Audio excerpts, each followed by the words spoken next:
好，我是宁官，健康好生活有 YouTube 的官方频道喽，大家记得要赶快按订阅哦。先问一下洪医师，我刚刚讲哦，这个很多观众朋友芥蓝、甘蓝傻傻分不清，不过他们事实上都是十字花科这个家族的蔬菜。这个家族的蔬菜哦，有几个哦，这个共同的好处。第一个当然膳食纤维很丰富，再来抗发炎、抗癌哦的这一个功能哦，确实也得到肯定。对，每次我们上健康节目票选什么10大什么防癌食物、10大抗衰老食物、10大健康食物，其实十字花科都会名列在其中。几乎家常菜里面很多都会吃到十字花科哈。那当然是我们就想说能不能抗癌，我就想到一个案例哈，有一个55岁的一个微胖的一个大姐，她平常在3个月都会回我的门诊拿药，她就是代谢症候群，然后只有高血压，然后再拿药吃。那他这一次哈，他来拿药的时候，他又跟我说：“洪医师，你可以顺便帮我照一个 X 光片。”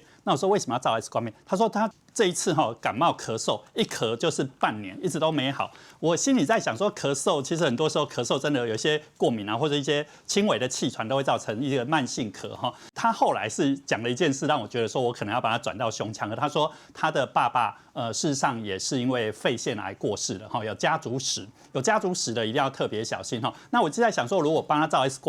光看不出来有什么肺腺癌，不见得可以诊断出来，所以我后来把他转到那个胸腔科去。那胸腔科果然帮他诊断，他做了一个低剂量的那个胸部电脑断层，就发现他在右侧的那个肺上叶有一个0.7公分的结节，然后怀疑是恶性肿瘤。后来他们建议是开刀，用一些那个单孔胸腔镜把它切除。他说他才住院5天了，现在的科技真的很进步哈。以前我们一个肺腺癌，你可能要把你的胸骨打开，他现在就一个胸腔镜，5天就出院了。出院完之后，那个胸腔科医师是说，要半年回来做一次检查，要追踪到5年哈才叫做治愈。那他一直很担心哈会不会复发，那就问我怎么办。我说其实我大部分都建议哈，如果说你有一些比如开刀把癌症给切掉了，要怎么预防复发，有几个，一个叫做那个我们讲说葱姜蒜辣椒等等哈，这个都非常，还有一个是5颜6色的蔬果哈，这些植化素，还有一个这十字花科的哈。孢子橄榄、羽衣甘蓝啊，还有一些花椰菜啊，这些都是非常好的预防癌症的一些食物。他后来5年过去哈，其实肺腺癌都没有再发，而且哈。他很神奇，他吃了这些很多的这些十字花科的，他体重也下降。他本来有在吃一颗轻微的血压药，后来那个血压药我就把它停掉，因为血压都恢复正常了哈。所以我发现代谢症候群真的也可以多吃这些十字花科的食物。那我们来总结了哈，十字花科哈到底对我们人体有什么好处？好处真的太多了哈。第一个我们前面讲的叫防癌抗癌。防癌抗癌哈，除了跟它一些膳食纤维有关之外，跟它有一种那个植化素叫做一个硫代葡萄糖苷。硫代葡萄糖苷它是一个很强的抗氧化剂哈，在我们的人体里面会被代谢成这异硫氰酸酯啊，或萝卜硫素这一类的哈，这一类都是一个抗癌、抗氧化很高的一个营养素哈，所以它也可以降低我们心血管的一些疾病。那它含这些十字花科的，它的那个含钙量也很高，所以很多时候哈，那个我们讲说不喝牛奶哦，不吃肉的，其实多吃一些深绿色蔬菜哈，其实含十字花科的，它那个钙含量也可以对抗骨质疏松。那另外它有一些叶黄素哈，也可以保护我们的视力。那因为膳食纤维含量很高，所以肠道的保健也有帮助。那我刚刚讲的那个硫代葡萄糖苷，它可以对抗发炎啊、抗衰老哈，那也可以预防一些血糖的波动哈。所以你会发现那个十字花科的感染家族，但是好处多多，大家真的要天天要吃这些十字花科的。洪医师也要分享，现代人有一些人长期身体慢性的发炎的话，其实抗发炎的食材的摄取可以缓解身上的慢性的发炎。对。有些人哈去找医生，事实上检查不出疾病来，可是他就处在一个亚健康的状态，就是怎么很疲劳，怎么休息都不会恢复，然后就皮肤就很容易红疹啊，免疫力就是很差，牙龈就是会肿胀。那这一类大部分都是处在一个我们讲说一个造成一个慢性发炎，那造成他身体处在一个慢性疲劳的一个状况哈。那我就举一个我碰到的一个医师啊，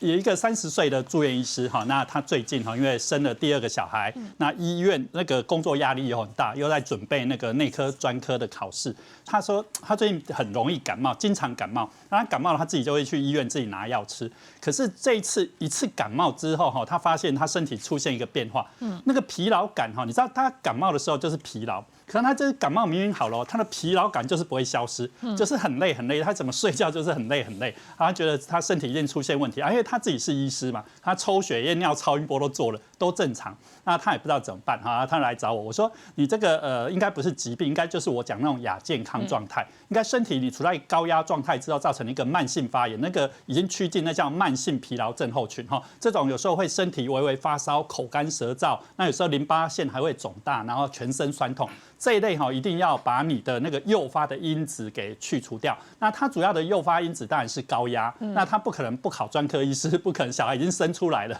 那我在想怎么办？就是增强你的抗压的能力。我跟他讲几件事，一个就是提早入睡，睡眠很重要。好，那另外运动。对所有的高压族，我都叫他运动，只要运动哈，那个事实上它可以舒压。那另外增加身体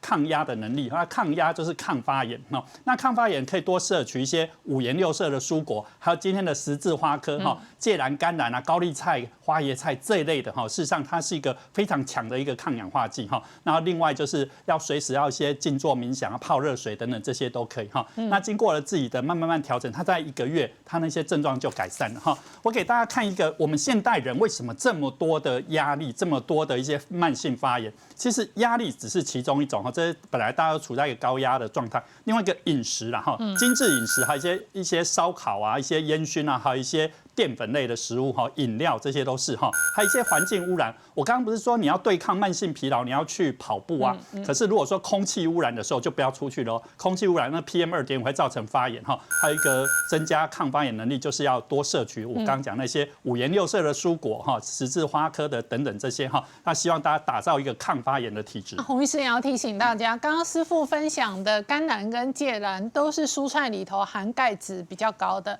那国人呢，事实上高达90%以上缺钙，缺钙确实会造成身体很多症状。缺钙，大家想到的好像就是说啊，我好像比较容易抽筋啊，指甲比较软一点哈，骨质疏松。事实上哈，钙离子哈，在我们的全身这些肌肉，包括心脏的肌肉，其实含钙。都很需要钙离子，我们心脏的收缩也需要钙离子哈，所以你要比较严重的那个低血钙哈，其实有时候会影响，甚至造成心脏衰竭哈，所以钙离子真的要当做一回事。那我就举我碰到的一个案例哈，有一个66岁的出家人，女生出家人。他就是很容易，就半夜的时候脚就抽筋，他抽筋抽到那个他无法就站起来，还是没有，他痛到哇哇叫。那另外一个就是说他没有在运动，心跳莫名其妙自己就跳到大概90几跳。那他早上每次都要做早课，那这边做早课，他只要做超过1个小时，他说他真的完全爬不起来，他觉得他大腿没有力，晚上一直在收缩，那白天他有收缩又没力，他站都站不起来哈。我当然帮他全部的那些电解质那些都做了一些检查，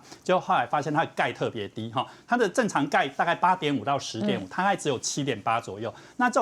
种低血钙没有那么难哈，但是因为他是吃素的，他是出家人嘛，我跟他讲说，那你要不要喝些牛奶哈？他说他不喜欢喝牛奶。那我说还有几个方法，如果不喜欢喝牛奶，你又吃素，不能吃肉，不能吃海鲜的怎么办哈？那一个就是吃我们一些比较高钙的一些植物、一些蔬菜，好，就我想一些像紫菜、鱼、甘蓝、芥蓝菜、苋菜等等，这些都是高钙。另外可以吃一些全谷根茎类的，像糙米、五谷米、燕麦等等，它含钙量也很高。还有一个就是豆蛋白，这种豆蛋白里面其实含钙量也很高哈。很多人都觉得钙片容易便秘，不大愿意吃，那你就多吃这些蔬菜哈。他吃了1个月之后，他钙就上到9.2了，那些症状全部都不见了哈，不需要那么痛苦哈，只要是低血钙那种赶快补上来就好了。